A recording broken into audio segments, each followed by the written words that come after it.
Good morning, children. Welcome to your virtual class. तो बच्चों, आज हम कुछ नया करेंगे, ठीक है? आप सभी अपनी नोटबुक एवं अन्य पाठ्य सामग्री लेकर बैठे ही होंगे। तो आज हम एक एक्टिविटी करेंगे। मैं आपको जैसा बताऊंगी, आप वैसे वैसे करते चलिए। सबसे पहले आप अपनी नोटबुक के पेपर के बीच एक गोला बनाइए, एक सर्कल बनाइए। ठीक है, बना लिया? गुड। अब उस गोले के बीच में अपना नाम लिखिए। हाँ, याद रहे नाम हिंदी में लिखना है और थोड़ा बड़े अक्षरों में भी लिखना है। ओके। अब अपने नाम के पहले अक्षर पर ध्यान देंगे। जो भी आपके नाम का पहला अक्षर है, उस अक्षर से शुरू होने वाले कुछ विशेषण शब्दों को आप याद करेंगे।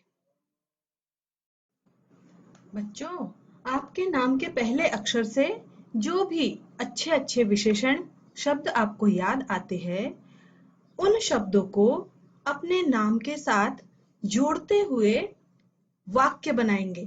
जैसे मैं आपको उदाहरण देती हूँ। मैं अजूबी अनीता, बड़ी अलबेली, अनोखी अनुपम, अविस्मरणीय हूँ। तो बच्चों, आपके नाम के पहले अक्षर से शुरू होने वाले जो भी विशेषण शब्द आपके दिमाग में आए हो, आपको अच्छे लगे हो, उन सब को अपने नाम के साथ एक एक करके जोड़ते चले जाएं, जैसे कि मैंने वीडियो में दिखाया है। और एक सुंदर सा चित्र बनाएं। ठीक है? और इस चित्र के बन जाने के बाद आप अपने परिचय से संबंधित एक छोटा सा अनुच्छेद भी लिख सकते हैं। और जैसा कि मैंने अपने नाम के साथ विशेषणों को जोड़कर ये चित्र बनाया है, आप अपना चित्र भी बना सकते हैं। आप चाहे तो इसमें और भी सजावट कर सकते हैं या किसी और ढंग से भी बना सकते हैं। ये चित्र बनाकर आप अपने नोटबुक के पहले पृष्ठ पर चिपका सकते हैं, जो बड़ा ही सुंदर लगेगा। जब भी आप अपनी नोटबुक खोलेंगे तो आप गदगद हो उठेंगे, क्योंकि आपके द्वारा बनाया हुआ और आपके नाम के साथ आपके द्वारा अच्छे अच्छे विशेषणों को जोड़कर जो परिचय आपने अपना बनाया है, उसे पढ़कर आपका मन खुश हो जाएगा। तो बच्चों, करेंगे ना? जब भी आप स्कूल खुलने के बाद स्कूल आएंगे, मैं आपके कॉपी के फ्रंट पेज पर ये देखना चाहूंगी। तो आप सभी मेरे लिए ये जरूर करें। आप चाहे तो अपने मित्रों व घर के अन्य अन्य सदस्यों के लिए भी यह चित्र बना सकते हैं। तो बच्चों, मैंने भी ढेर सारे विशेषणों का प्रयोग कर अपना परिचय बनाया है। तो आइए देखिए मेरा परिचय। मैं हूँ बड़ी अनोखी, सबको आश्चर्यचकित करने वाली, जिसकी किसी से तुलना ना की जा सके, ऐसी अतुलनीय, अनुपम, अति मनोहारी, जो पहले कभी ना हुई हो, अपूर्व, जिसे भुलाया न जा सके, ऐसी अविस्मरणीय, सबको हैरान कर देने वाली, अजूबी अनीता। यदि आपको अच्छा लगा हो तो इस तरह के अनेक विशेषणों का प्रयोग अपने लिए करते हुए एक खंड अवश्य लिखें। आज की कक्षा में आगे बढ़ने से पहले मैं आपको बताना चाहूंगी कि पाठ 1 भाषा की बात में आपको विशेषण का संक्षिप्त परिचय देखने को मिला।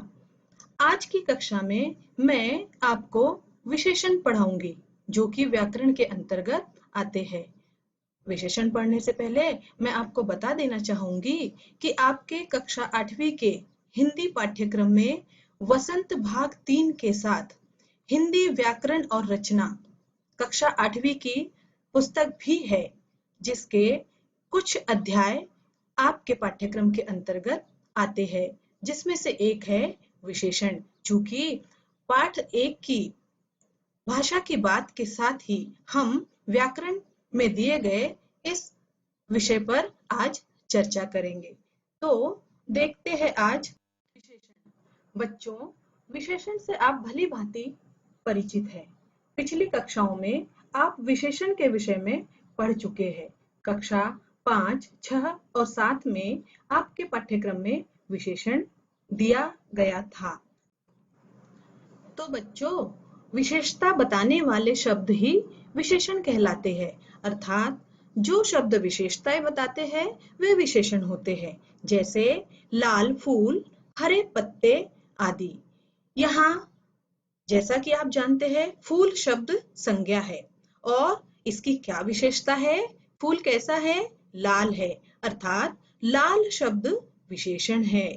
ठीक ऐसे ही हरे पत्ते, चूंकि पत्ते संज्ञा शब्द है एवं हरे इसकी विशेषता है कि पत्ते कैसे हैं? हरे रंग के हैं, अर्थात हरे पत्तों का विशेषण होगा। तो बच्चों, अब हम देखते हैं विशेषण की परिभाषा। जो शब्द संज्ञा और सर्वनाम की विशेषता बताते हैं उन्हें विशेषण कहते हैं, अर्थात जो शब्द संज्ञा या सर्वनाम के गुण, दोष, भाव, संख्या, परिमाण आदि की विशेषता बताते हैं वे शब्द विशेषण कहलाते हैं। अर्थात संज्ञा या सर्वनाम के गुण, अच्छाई या बुराई, भाव, उन शब्दों में छुपे हुए भाव एवं संज्ञा या सर्वनाम शब्दों की निश्चित या अनिश्चित संख्या। ठीक ऐसे ही संज्ञा या सर्वनाम शब्दों की नापतोल से संबंधित निश्चित या अनिश्चित संख्या बताते हैं, वे विशेषण कहलाते हैं। तो बच्चों, आप समझ चुके होंगे कि विशेषण किसे कहते हैं। तो आइए अब हम देखते हैं विशेषणों के उदाहरण द्वारा हम विशेषणों को समझने की कोशिश करेंगे। तो पहला है, आसमान का रंग नीला है। यहाँ नीला रंग विशेषण है। मोहन एक अच्छा लड़का है। चूंकि यहाँ मोहन की अच्छाई बताई जा रही है, इसलिए अच्छा विशेषण शब्द है। टोकरी में मीठे संतरे रखे हुए हैं। यहाँ पर संतरों की विशेषता बताई जा रही है। संतरे कैसे हैं? मीठे हैं, अर्थात मीठे शब्द विशेषण शब्द है। रीता सुंदर है।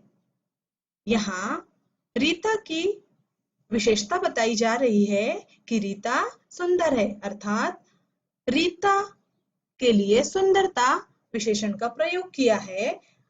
यहाँ सुंदर शब्द विशेषण है। कौवा काला है। कौवा काला होता है।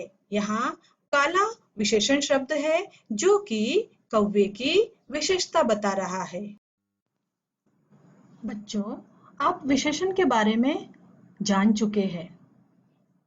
विशेषता बताने वाले शब्दों को विशेषण कहा जाता है, परंतु जिन शब्दों की विशेषता बताई जाती है उसे क्या कहते हैं, अब हम देखते हैं।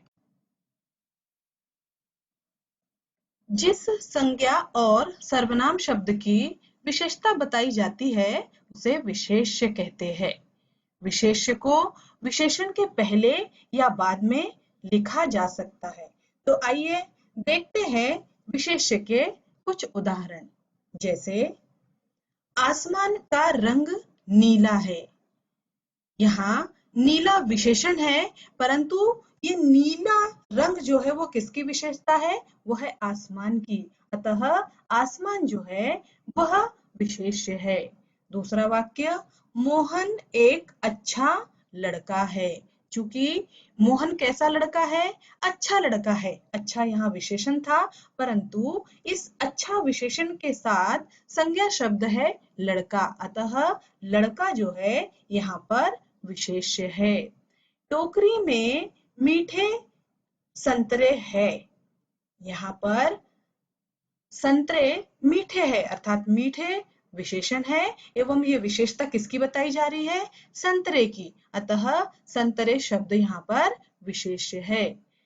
अगला वाक्य, रीता सुंदर है। चूंकि रीता कैसी है? सुंदर है। सुंदर विशेषण है, तो फिर ये विशेषता किसकी है? रीता की है, अतः रीता यहाँ पर विशेष्य है। तो बच्चों, आज हमने जाना विशेषण किसे कहते हैं एवं विशेष्य किसे कहते हैं। आगे हम देखेंगे प्रविशेषण। प्रविशेषण अर्थात कुछ ऐसे भी शब्द होते हैं जो केवल संज्ञा या सर्वनाम की ही विशेषता नहीं बताते, बल्कि कुछ शब्द विशेषणों की भी विशेषता बताते हैं, तो ऐसे शब्दों को कहते हैं प्रविशेषण। तो प्रविशेषण की परिभाषा क्या है? जिन शब्दों से विशेषण की विशेषता का पता चलता है उन्हें प्रविशेषण कहते हैं। जैसे यह लड़की बहुत अच्छी है, मैं स्वस्थ हूँ। यहाँ पर लड़की विशेष्य है, अच्छी इस लड़की की विशेषता है, परंतु वो केवल अच्छी नहीं है बल्कि बहुत अच्छी है, अर्थात अच्छी शब्द की भी यहाँ पर विशेषता बताई जा रही है बहुत शब्द के द्वारा, अतः बहुत जो है यहाँ पर प्रविशेषण शब्द है। मैं पूर्ण स्वस्थ हूँ। यहाँ स्वस्थ विशेषण है, परंतु केवल मैं स्वस्थ ही नहीं हूँ बल्कि पूर्ण स्वस्थ हूँ, अतः स्वस्थ विशेषण की विशेषता यह है कि वह पूर्ण स्वस्थ है, अर्थात पूर्ण शब्द जो है यहाँ पर विशेष्य है। तो आपने देखा उपर्युक्त वाक्य में बहुत पूर्ण प्रविशेषण शब्द, अच्छी तथा स्वस्थ विशेषण शब्द की विशेषता बता रहे हैं, इसलिए ये शब्द प्रविशेषण हैं। तो बच्चों, आप जान चुके प्रविशेषण के बारे में। अब हम देखेंगे आज हमने क्या सीखा। सबसे पहले हमने अपने नाम के साथ विशेषण जोड़कर अपना परिचय लिखना सीखा। उसके बाद विशेषण किसे कहते हैं, विशेषण की परिभाषा एवं विशेषण के उदाहरण हमने देखे हैं। उसके पश्चात हमने विशेष्य के बारे में जानकारी प्राप्त की, विशेष्य किसे कहते हैं, विशेष्य के उदाहरण, और अंत में हमने प्रविशेषण के बारे में जानकारी प्राप्त की। तो बच्चों, इसी के साथ आज की कक्षा यही समाप्त होती है। अगली कक्षा में फिर हम पढ़ेंगे विशेषण के भेद। Thank you.